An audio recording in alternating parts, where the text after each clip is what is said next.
Assalamualaikum warahmatullahi wabarakatuh. Kali ini saya akan menerangkan studi kelayakan bisnis mengenai aspek keuangan. Apa itu aspek keuangan? Yaitu merupakan aspek yang digunakan untuk menilai keuangan perusahaan secara menyeluruh. Yang tujuannya untuk mengetahui perkiraan pendanaan dan aliran kas suatu usaha sehingga dapat diketahui layak atau tidaknya rencana bisnis tersebut. Jadi dengan menghitung aspek keuangan ini nanti kita akan tahu kira-kira usaha yang ingin kita jalankan ini layak atau tidak untuk dijalankan. Begitu ya.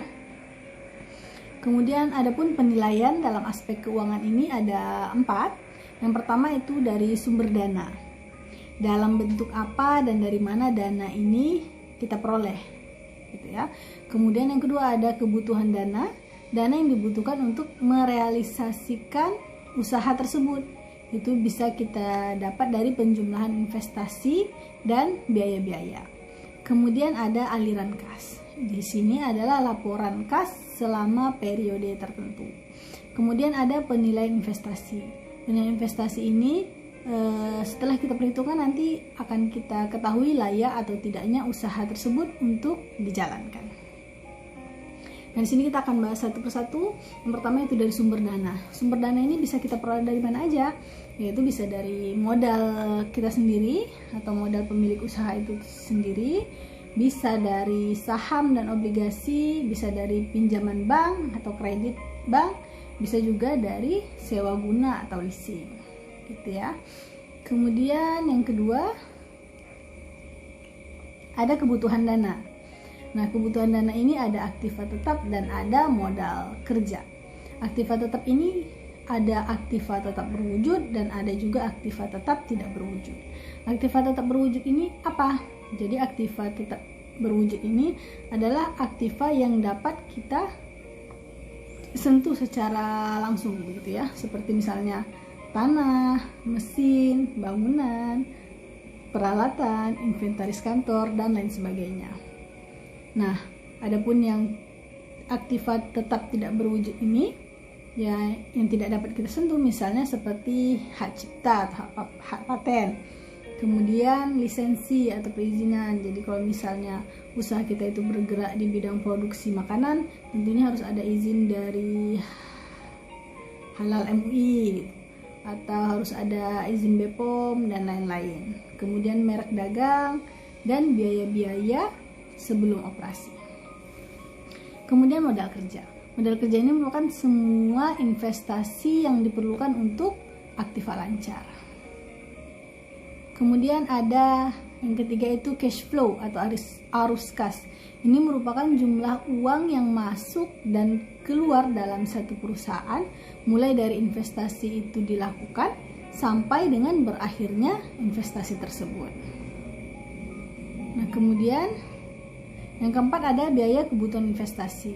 Itu seperti biaya operasi, upah dan gaji karyawan, baik karyawan tetap ataupun tidak tetap gitu ya. Kemudian biaya listrik, biaya telepon, air, biaya pemeliharaan, pajak, premi asuransi, biaya pemasaran dan lain-lain. Nah, adapun kriteria penilaian investasi ini dapat kita perhitungkan dari yang pertama itu ada PBP atau PP, payback period. Nah, ini berapa jangka waktu yang dibutuhkan untuk mengembalikan investasi. Jadi misalnya setelah kita perhitungkan kita dapat investasi kita itu yang diperlukan sekitar 500 juta. Nah, 500 juta ini butuh berapa tahun gitu untuk kembali. Nah, dapat kita hitung dari payback period ini gitu. Kemudian NPV atau Net Present Value merupakan perbandingan kas bersih dan jumlah investasi awal selama umur investasi. Nah, kemudian ada IRR atau Internal Rate of Return. Ini merupakan pengembalian bunga pinjaman berdasarkan kas bersih dan umur investasi. Kemudian ada lagi namanya PI atau Profitability Index. Ini merupakan perbandingan jumlah nilai pendapatan bersih dengan pengeluaran investasi. Nah, kemudian ada lagi ARR atau Average Rate of Return, merupakan perbandingan keuntungan bersih dengan nilai investasi tahunan. Nah, kemudian BEP atau Break Even Point merupakan titik impas di mana kondisi keuangan kita ini tidak untung, tidak juga rugi, gitu ya. Dengan menghitung BEP ini, kita dapat mengetahui berapa minimum unit produk yang seharusnya dijual agar tidak rugi. Nah, untuk lebih jelasnya kriteria penilaian investasi ini, langsung aja kita ke contoh pembahasan. Oke, di sini saya ada contoh pembahasan. Kita anggap aja di sini kita sudah mengetahui masalah investasinya gitu ya. Seperti yang sudah saya bahas tadi, aktiva berwujud dan aktiva tak berwujud dan lain-lain, sehingga kita tahu berapa nanti total investasi kita dan berapa biaya penyusutan gitu ya. Kemudian biaya operasi, sumber dana, HPP, rugi laba, cash flow, neraca gitu ya. Nah, kemudian ini yang akan kita bahas mengenai BEP atau Break Even Point yang tadi saya jelaskan. Jadi setelah mengetahui berapa penjualan kita tahun ke tahun gitu ya, dari 2020, 2021, 2022. Nah, kemudian untuk mengetahui BEP harga itu fixed cost. Nanti di sini kan kita ada fixed cost, ada juga variable cost.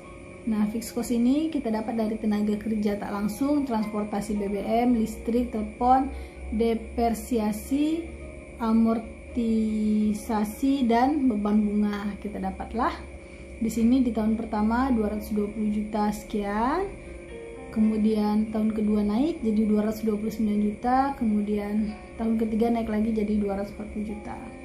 Nah, kemudian variable cost-nya juga demikian. Itu ada biaya tenaga kerja langsung, bahan baku, plastik kemasan, pajak penjualan, pajak penghasilan gitu ya.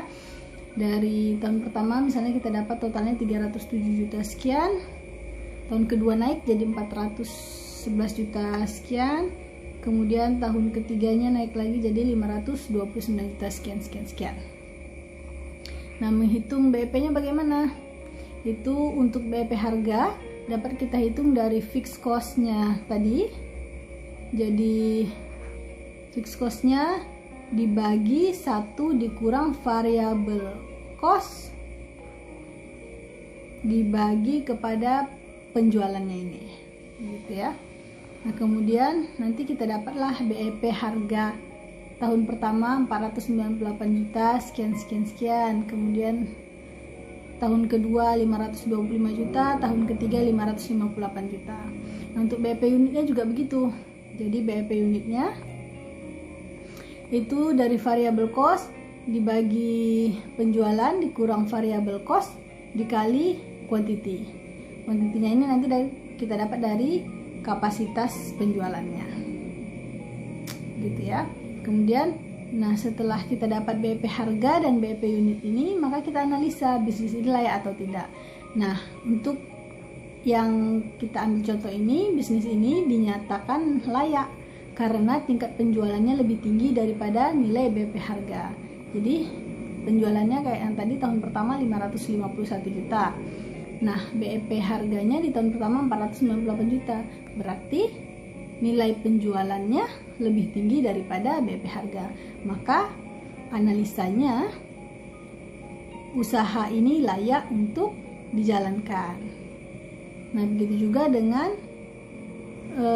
BEP unit. BEP unitnya ini kan kita dapat tahun pertama itu 509 unit gitu ya. Nah, kapasitas produksinya ini bisa kita lihat dari kapasitas ya. Nah, kapasitas produksi tahun pertama 563.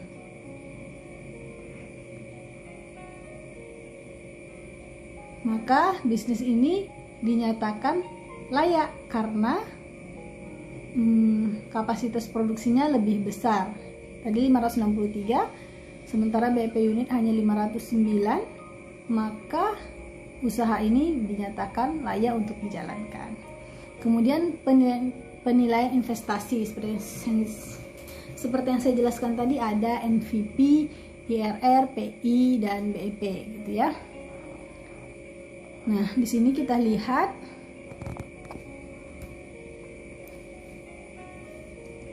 misalnya di tahun pertama ini kita ada total pengeluarannya 244.010.000. Kemudian pemasukannya ada net profit, ada depresiasi dan amortisasi, kemudian ada net cash flow dan kumulatif. Nah, nanti di sini kita hitunglah berapa PBP-nya. PBP dapatnya dari mana? Dari T ditambah nilai akumulatif negatif tahun ke N dibagi net cash flow tahun ke N ditambah 1 gitu ya. Nah, ini langsung saja kita jumlahkan, jadi kita dapatlah nilainya 2,14. Nah, analisanya investasi akan balik setelah sekitar 2 tahun 1 bulan sekian hari gitu ya. Maka usaha ini dinyatakan layak karena PBP lebih pendek dari umur investasi. Umur investasinya tadi kan ini 3 tahun.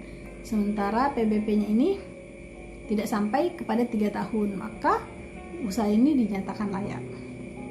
Kemudian IRR. Nah, IRR-nya setelah kita hitung dapat 29,32%. Nah, usaha ini dinyatakan layak. Kenapa? Karena tingkat IRR-nya lebih besar dibanding bunga pinjaman. Nah, bunga pinjaman kredit kita kan tadi 14%. Jadi karena IRR-nya lebih tinggi yaitu 29,32%, maka usaha ini dinyatakan layak untuk dijalankan. Kemudian ada NPV. Nah, setelah kita hitung NPV-nya dapatlah 70.277 sekian. Nah, jika NPV bersifat positif, maka bisnis ini dinyatakan layak. Nah, karena ini NPV-nya dapat 70 juta sekian, maka bisnis ini dinyatakan layak karena dia bersifat positif. Nah, kemudian PI. PI itu untuk menghitung bisnisnya dinyatakan layak atau tidak jika nilai PI lebih dari 1%. Nah, ini kan udah 1,04, 1,09%, berarti PI-nya pun dinyatakan lebih dari 1%.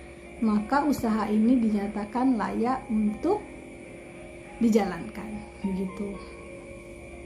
Baiklah, sekian penjelasan dari saya. Lebih dan kurang saya mohon maaf. Wassalamualaikum warahmatullahi wabarakatuh.